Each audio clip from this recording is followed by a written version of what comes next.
CNET, and I'm standing next to the KitchenAid 5-speed diamond blender. This is a really nice blender. It retails for $149 on the company's website, which you may think is a lot of money to spend for a blender, and you would be correct. So the real question is, why would you spend $150 on a blender if you don't need to?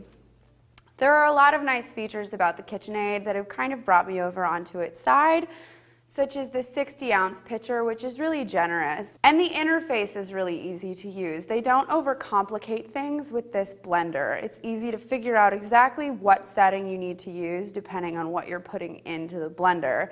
And we definitely put it through its paces in our testing. We tested everything from ice crushing to smoothies to making almond flour and then turning that almond flour into almond butter. And I was really impressed and honestly quite surprised that the KitchenAid performed on par with some of the more expensive blenders like the Vitamix and the Ninja and the Breville.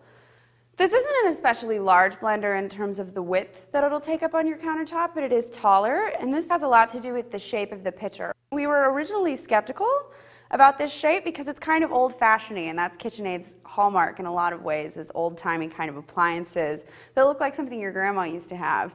But the way the shape of this blender works is that it's very narrow at the bottom, which gives the blades full coverage, preventing things from getting stuck. Now, certainly because there are squared corners, you will get some food particles that are wedged under the blades and may not get blended, but it was far, far less than I expected. So if $150 for a blender doesn't frighten you off as a sticker price, the KitchenAid would be a really great choice, and we were really happy with it. If you have KitchenAid mixers or are a big fan of KitchenAid products, I don't think you could go wrong adding this to your line of appliances. But if you're looking for something more budget-friendly, the Hamilton Beach Smoothie Smart is also a really excellent choice.